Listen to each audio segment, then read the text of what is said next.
ये कहानी है दो दोस्तों की जो कि एक छोटे से गांव में रहते थे। एक बार वो दोनों किसी काम से शहर गए और वापस अपने गांव लौट रहे थे।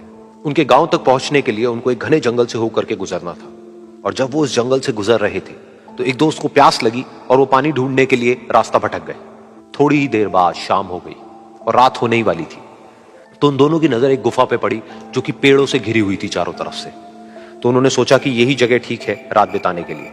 तो दोनों ने कुछ लकड़ियां इकट्ठी करी, उस गुफा के अंदर गए और आग जला करके वहां पे बैठ गए। रात का वक्त था, गुफा के अंदर आग जल रही थी, बाहर बिल्कुल अंधेरा था और कुछ जानवरों की आवाजें आ रही थी। तो उन दोनों में से जो एक दोस्त था वो अंदर ही अंदर डरने लगा, क्योंकि उसने भूत प्रेतों की बहुत कहानियां सुनी थी कि रात के वक्त जंगल में कुछ भयानक आत्माएं भटकती हैं और अगर उनको कोई ऐसा भटका हुआ आदमी मिल जाए तो उसको नहीं छोड़ती। तो जब उसने भूत प्रेतों की बात अपने दोस्त से करी तो उसके दोस्त ने हंसते हुए उससे पूछा, क्या कभी तूने किसी भूत को देखा है? तो उसने कहा, नहीं मैंने तो नहीं देखा, लेकिन मेरे कुछ जान पहचान के लोग हैं जिन्होंने देखा है।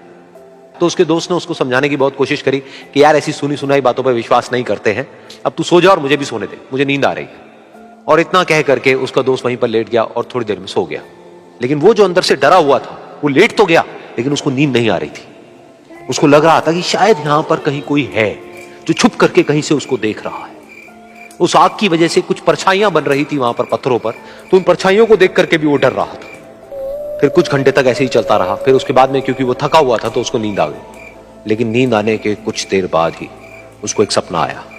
सपने में उसको एक बहुत ही भयानक परछाई उसकी तरफ बढ़ती हुई नजर आई। अब जैसे जैसे वो अंदर से डरता चला जा रहा था, वो परछाई उसके और पास आती चली जा रही थी और बड़ी होती चली जा रही थी। और उस परछाई में एक हाथ उसको नजर आया जिसके बड़े बड़े नाखून थे और वो हाथ उसकी तरफ बढ़ता चला गया और उसके गले तक पहुंचने ही वाला था कि तभी वो डर करके एकदम से उठा। फिर उसने अपने दोस्त की तरफ देखा जो कि सो रहा था, उसको पकड़ करके जोर से उठाया। फिर उसने अपने दोस्त को बताया कि उसके साथ में क्या हुआ। तो उसका दोस्त फिर हंसने लगा। फिर उसके दोस्त ने उसको कहा, अब अगर दोबारा से तुझे वो परछाई दिखे तो तू वही कहियो जो मैं तुझे कह रहा हूं कहने के लिए। फिर देखते हैं वो परछाई तेरा क्या करती है। तुझे अपने अंदर ही अंदर बोलना है, मैं तुझसे नहीं डरता, सामने आ। तो उसके दोस्त ने वैसा ही किया। थोड़ी देर बाद दोबारा से उसको सपने में वही परछाई नजर आई और वो परछाई धीरे धीरे उसकी तरफ बढ़ने लगी। लेकिन इस बार वो उस परछाई से डरा नहीं, बल्कि अपनी पूरी हिम्मत जुटा करके उसने वही कहा, मैं तुझसे नहीं डरता, सामने आ। मैं तुझसे नहीं डरता, सामने आ। मैं तुझसे नहीं डरता, सामने आ। जैसे जैसे वो ये बोलने लगा वो परछाई छोटी होने लगी और उससे दूर होने लगी। वो बोलता रहा, वो परछाई छोटी होती रही और धीरे धीरे वो परछाई दिखनी बंद हो गई।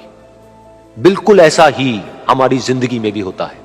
हमारे अंदर जितने भी डर है, उससे हम जितना डरते हैं हम उतना ही छोटे होते चले जाते हैं और वो डर उतने ही बड़े होते चले जाते हैं। लेकिन अगर हम अपने अंदर के डरों से नहीं डरते हैं और उसका सामना करते हैं तो दुनिया का ऐसा कोई भी डर नहीं है जो कि हमें डरा पाए।